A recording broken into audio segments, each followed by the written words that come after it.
Emergency medical technician, Wikipedia audio. Emergency medical technician and ambulance technician are terms used in some countries to denote a healthcare provider of emergency medical services. EMTs are clinicians, trained to respond quickly to emergency situations regarding medical issues, traumatic injuries, and accident scenes. EMTs are most commonly found working in ambulances, but should not be confused with ambulance drivers or ambulance attendants, ambulance staff who in the past were not trained in emergency care or driving. EMTs are often employed by private ambulance services, governments, and hospitals, but are also often employed by fire departments, in police departments, and there are many firefighters/EMTs and police officers/EMTs. EMTs operate under a limited scope of practice. EMTs are normally supervised by a medical director, who is a physician. Some EMTs are paid employees, while others are volunteers. Canada. There is considerable degree of interprovincial variation in the Canadian paramedic practice. Although a national consensus identifies certain knowledge, skills, and abilities as being most synonymous with a given level of paramedic practice, each province retains ultimate authority in legislating the actual administration and delivery of emergency medical services within its own borders. For this reason, any discussion of paramedic practice in Canada is necessarily broad and general. Specific regulatory frameworks and questions related to paramedic practice can only definitively be answered by consulting relevant provincial legislation, although provincial paramedic associations may often offer a simpler overview of this topic when it is restricted to a province-by-province basis. In Canada, the levels of paramedic practice as defined by the National Occupational Competency Profile are: Emergency Medical Responder, Primary Care Paramedic, Advanced Care Paramedic, and Critical Care Paramedic. Administration of selected drugs, intermediate life support, including manual defibrillation and supraglottic airway adjuncts, ability to discharge patient to different care pathways, for cannulation. Regulatory frameworks vary from province to province, and include direct government regulation to professional self-regulating bodies, such as the Alberta College of Paramedics. Though the title of paramedic is a generic description of a category of practitioners, provincial variability in regulatory methods accounts for ongoing differences in actual titles that are ascribed to different levels of practitioners. For example, the province of Alberta has legally adopted the title Emergency Medical Technician, or EMT, for the primary care paramedic, and paramedic only for those qualified as advanced care paramedics, advanced life support providers. Only someone registered in Alberta can call themselves an EMT or paramedic in Alberta. The title is legally protected. Almost all other provinces are gradually moving to adopting the new titles, or have at least recognized the NOCP document as a benchmarking document to permit interprovincial labor mobility of practitioners, regardless of how titles are specifically regulated within their own provincial systems. In this manner, the confusing myriad of titles and occupational descriptions can at least be discussed using a common language for comparison's sake. Most providers that work in ambulances will be identified as paramedics by the public. However, in many cases, the most prevalent level of emergency pre-hospital care is that which is provided by the emergency medical responder. This is a level of practice recognized under the National Occupational Competency Profile, although unlike the next three successive levels of practice, the high number of EMRs across Canada cannot be ignored as contributing a critical role in the chain of survival, although it is a level of practice that is least comprehensive, and is also generally not consistent with any medical acts beyond advanced first aid and oxygen therapy, administration of ASA and oral glucose, and administration of Narcan, with the exception of automated external defibrillation. Primary care paramedics are the entry level of paramedic practice in Canadian provinces. The scope of practice includes performing semi-automated external defibrillation, interpretation of 4-lead ECGs, administration of symptom relief medications for a variety of emergency medical conditions, performing trauma immobilization, and other fundamental basic medical care. Primary care paramedics may also receive additional training in order to perform certain skills that are normally in the scope of practice of advanced care paramedics. This is regulated both provincially and locally, and ordinarily entails an aspect of medical oversight by a specific body or group of physicians. This is often referred to as medical control, or a role played by a base hospital. For example, in the provinces of Ontario and Newfoundland and Labrador, many paramedic services allow primary care paramedics to perform 12-lead ECG interpretation, or initiate intravenous therapy to deliver a few additional medications. The advanced care paramedic is a level of practitioner that is in high demand by many services across Canada. However, still not all provinces and jurisdictions have ACPs. The ACP typically carries approximately 20 different medications, although the number and type of medications may vary substantially from region to region.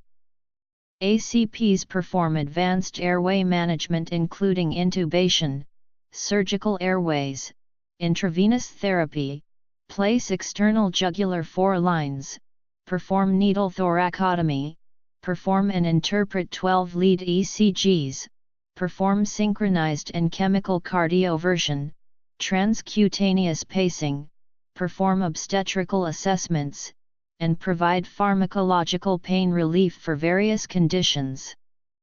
Several sites in Canada have adopted pre-hospital fibrinolytics and rapid sequence induction, and pre-hospital medical research has permitted a great number of variations in the scope of practice for ACPs. Current programs include providing ACPs with discretionary direct 24-hour access to PCI labs, bypassing the emergency department, and representing a fundamental change in both the way that patients with ST segment elevation myocardial infarctions are treated, but also profoundly affecting survival rates, as well as bypassing a closer hospitals to get an identified stroke patient to a stroke center. Critical care paramedics are paramedics who generally do not respond to 911 emergency calls, with the exception of helicopter scene calls. Instead, they focus on transferring patients from the hospital they are currently in to other hospitals that can provide a higher level of care.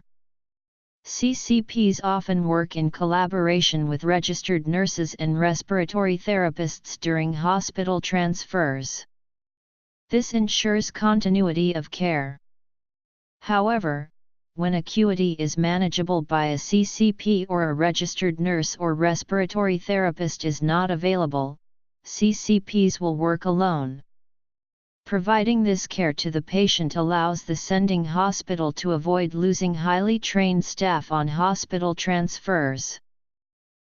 EMR, EMT, AEMT, paramedic. CCPs are able to provide all of the care that PCPs and ACPs provide. That being said, CCPs significantly lack practical experience with advanced skills such as for initiation, peripheral access to cardiovascular system for fluid and drug administration, advanced airway, and many other techniques. Wherein PCP and ACP may run 40-50 medical codes per year, a CCP may run 1-2 in an entire career. 4/IO starts are nearly non-existent in the field, and for this reason CCPs are required to attend nearly double the amount of time in classroom situations or in hospital to keep current. In addition to this, they are trained for other skills such as medication infusion pumps, mechanical ventilation and arterial line monitoring. CCPs often work in fixed and rotary wing aircraft when the weather permits and staff are available, but systems such as the Toronto EMS Critical Care Transport Program work in land ambulances. Orange Transport operates both land and aircraft in Ontario. In British Columbia, CCPs work primarily in aircraft with a dedicated critical care transport crew in trail for long-distance transfers and a regular CCP street crew stationed in South Vancouver that often also performs medevacs, when necessary. Emergency medical responder. Paramedic training in Canada varies regionally. For example, the training may be 8 months or 2 to 4 years in length. The nature of training and how it is regulated, like actual paramedic practice, varies from province to province. Emergency medical technician is a legally defined title in the Republic of Ireland based on the standards set down by the Pre-Hospital Emergency Care Council. Emergency medical technician is the entry-level standard of practitioner for employment within the ambulance service. Currently, EMTs are authorized to work on non-emergency ambulances only, as the standard for emergency calls is a minimum of a 2 paramedic crew. EMTs are a vital part of the voluntary and auxiliary services where a practitioner must be on board any ambulance in the process of transporting a patient to hospital. Emergency medical technician is a term that has existed for many years in the United Kingdom. Some National Health Service ambulance services are running EMT conversion courses for staff who were trained by the Institute of Healthcare Development as ambulance technicians and assistant ambulance practitioners. Ambulance trusts such as the London Ambulance Service and the North West Ambulance Service are in the process of converting existing ambulance technicians into emergency medical technician grades 1, 2, 3, or 4. Based on their level of experience, in many cases providing a similar level of care to that of a paramedic. Emergency medical technicians are still widely deployed in private ambulance companies, with IHCD NHS trained emergency technicians being particularly sought after. There are also many newer EMT training courses available. IHCD ambulance technicians and assistant ambulance practitioners still exist within other UK ambulance services, with emergency care assistants employed in some areas as support. However, this grade of staff is now being phased out and replaced with a much lower qualified emergency care assistants. The exception to this is the East of England Ambulance Service, who have actively stopped training emergency care assistants, and is upskill training them to emergency medical technician level, with the intention being to convert EMTs to paramedics, thus upskilling the entire workforce.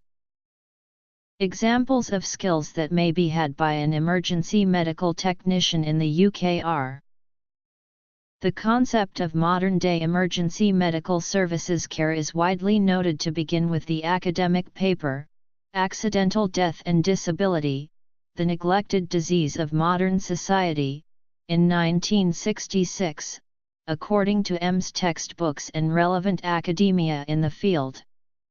This paper detailed the statistics of highway accidents resulting in injury and death in the mid-1960s, as well as other causes of injury and death, and used the statistics to confirm that reform was needed in the United States. especially concerning public education and the amount of CPR and BLS/first aid training received by police officers, firefighters, and ambulance services at the time. The EMT program in the United States began as part of the Alexandria Plan in the early 1970s, in addition to a growing issue with injuries associated with car accidents. Emergency medicine as a medical specialty is relatively young. Prior to the 1960s and 1970s, hospital emergency departments were generally staffed by physicians on staff at the hospital on a rotating basis, among them general surgeons, internists, psychiatrists, and dermatologists. Physicians in training, foreign medical graduates and sometimes nurses also staffed the emergency department. EM was born as a specialty in order to fill the time commitment required by physicians on staff to work in the increasingly chaotic emergency departments of the time. During this period, groups of physicians began to emerge who had left their respective practices in order to devote their work completely to the ED. The first of such groups was headed by Dr. James DeWitt Mills who, along with 4 associate physicians, Dr. Chalmers A. Lowridge, Dr. William Weaver, Dr. John McDade, and Dr. Stephen Bednar at Alexandria Hospital, VA, established 24/7 year-round emergency care which became known as the Alexandria Plan.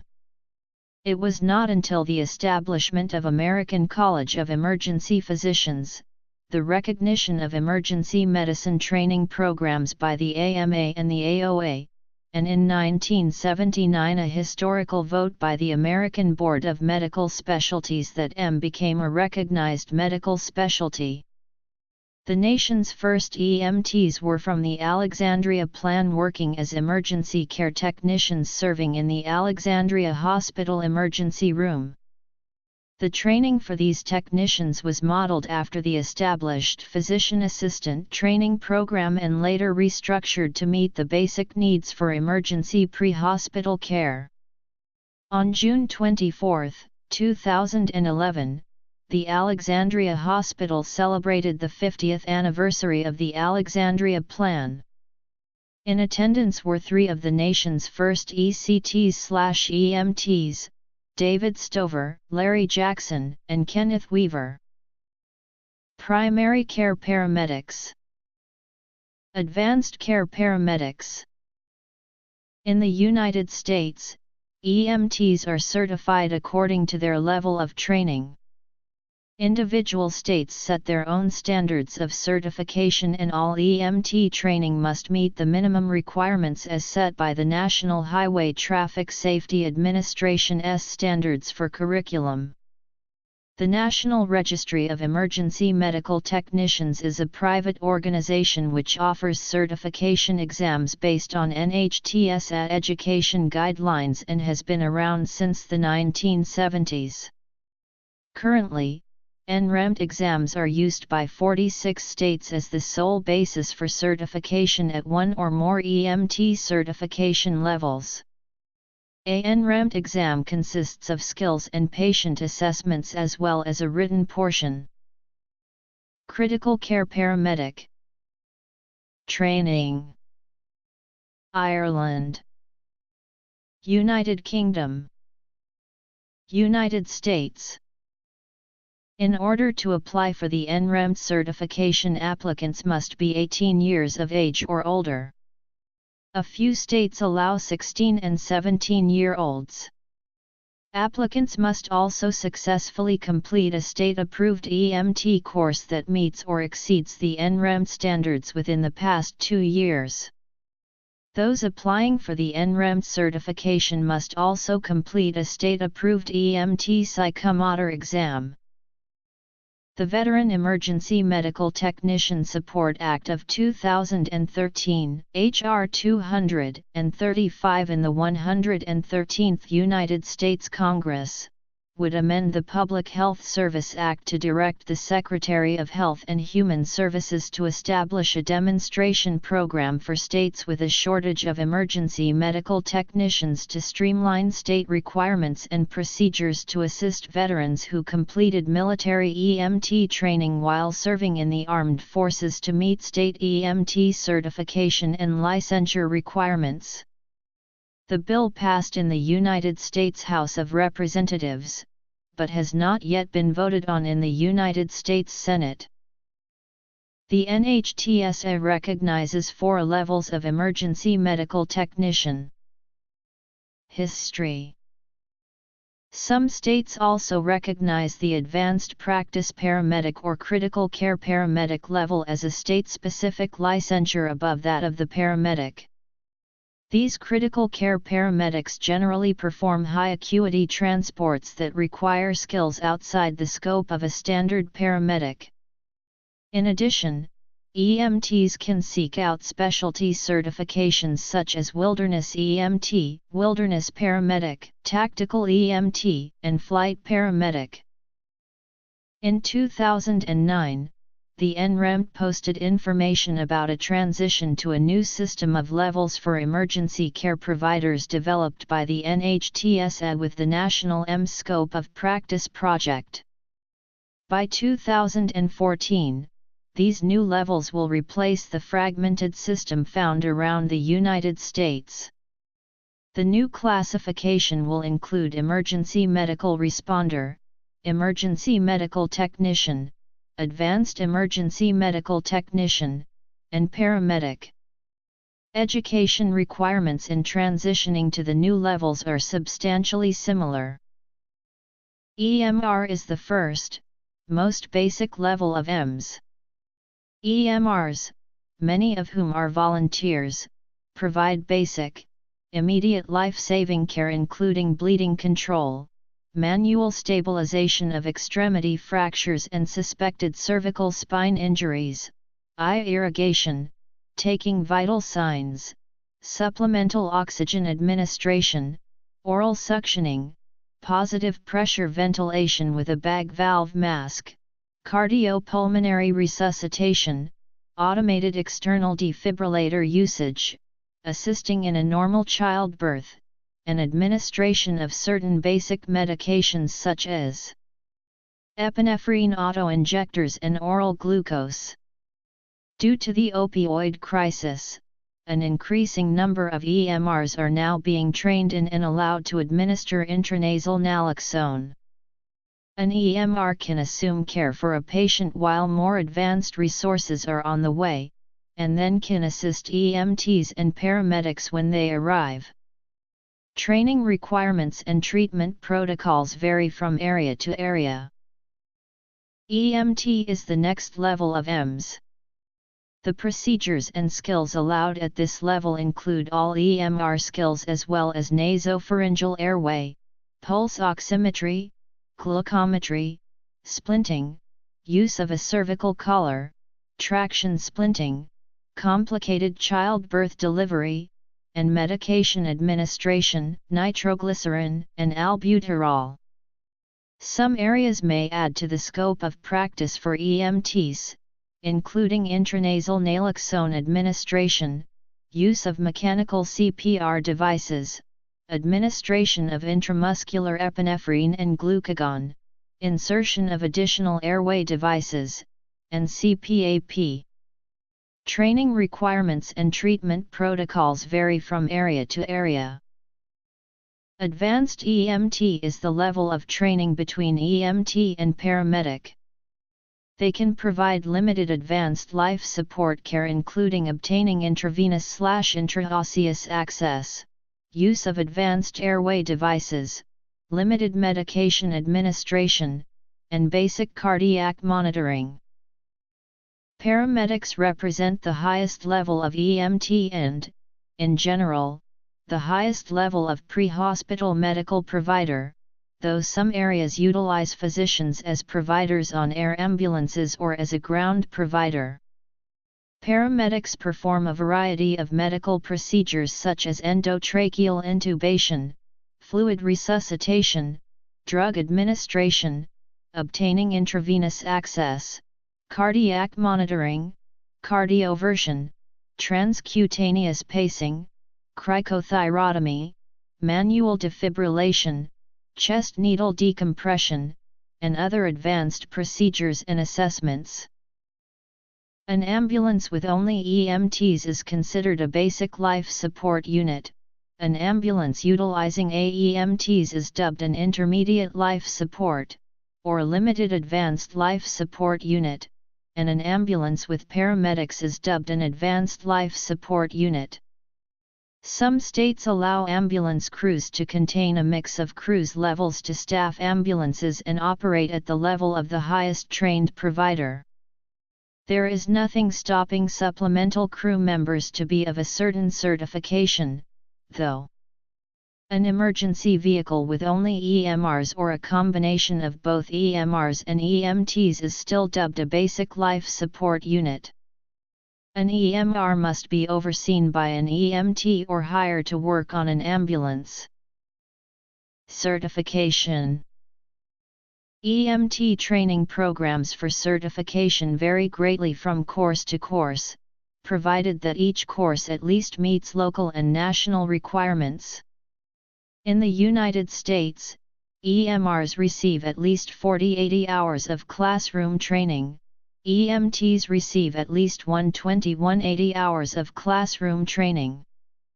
AEMTs generally have 200-500 hours of training, and paramedics are trained for 1,000-1,800 hours or more. In addition, a minimum of continuing education hours is required to maintain certification. For example, to maintain NREM certification, EMTs must obtain at least 48 hours of additional education and either complete a 24-hour refresher course or complete an additional 24 hours of CES that would cover, on an hour-by-hour basis, the same topics as the refresher course would. Recertification for other levels follows a similar pattern. EMT training programs vary greatly in calendar length. For example, fast-track programs are available for EMTs that are completed in 2 weeks by holding class for 8 to 12 hours a day for at least 2 weeks. Other training programs are months long, or up to 2 years for paramedics in an associate degree program. In addition to each level's didactic education, clinical rotations may also be required. Similar in a sense to medical school clinical rotations, EMT students are required to spend a required amount of time in an ambulance and on a variety of hospital services in order to complete a course and become eligible for the certification exam. The number of clinical hours for both time in an ambulance and time in the hour vary depending on local requirements, the level the student is obtaining, and the amount of time it takes the student to show competency. EMT training programs take place at numerous locations, such as universities, community colleges, technical schools, hospitals, or EMS academies. Every state in the United States has an EMS lead agency or state office of emergency medical services that regulates and accredits EMT training programs. Most of these offices have websites to provide information to the public and individuals who are interested in becoming an EMT. Levels. In the United States, an EMT's actions in the field are governed by state regulations, local regulations, and by the policies of their EMS organization. The development of these policies are guided by a physician medical director, often with the advice of a medical advisory committee. In California, for example, each county's local emergency medical service agency issues a list of standard operating procedures or protocols, under the supervision of the California Emergency Medical Services Authority. These procedures often vary from county to county based on local needs, levels of training and clinical experiences. New York State has similar procedures, whereas a regional medical advisory council determines protocols for one or more counties in a geographical section of the state. Transition to new levels. EMR, EMT. Treatments and procedures administered by paramedics fall under one of two categories: offline medical orders or online medical orders. Online medical orders refers to procedures that must be explicitly approved by a base hospital physician or registered nurse through voice communication and are generally rare or high-risk procedures. In addition, when multiple levels can perform the same procedure, a procedure can be both an online and a standing order depending on the level of the provider. Since no set of protocols can cover every patient situation, many systems work with protocols as guidelines and not cookbook treatment plans. Finally, systems also have policies in place to handle medical direction when communication failures happen or in disaster situations. The NHTSA curriculum is the foundation standard of care for EMS providers in the U.S. EMTs and paramedics are employed in varied settings, mainly the pre-hospital environment such as in EMS, fire, and police agencies. They can also be found in positions ranging from hospital and healthcare settings to industrial and entertainment positions. The pre-hospital environment is loosely divided into non-emergency and emergency services, but many ambulance services and EMS agencies operate both non-emergency and emergency care.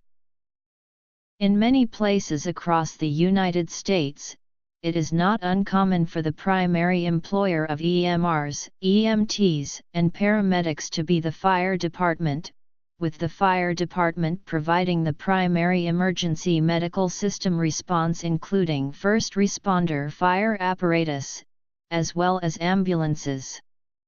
In other locations, such as Boston, Massachusetts, emergency medical services are provided by a separate, or third-party, municipal government emergency agency. In still other locations, emergency medical services are provided by volunteer agencies. College and university campuses may provide emergency medical responses on their own campus using students. In some states of the U.S., many EMS agencies are run by independent non-profit volunteer first aid squads that are their own corporations set up as separate entities from fire departments. In this environment, volunteers are hired to fill certain blocks of time to cover emergency calls. These volunteers have the same state certification as their paid counterparts. Advanced EMT, Paramedic. Staffing levels. Education and training. Medical direction. Employment.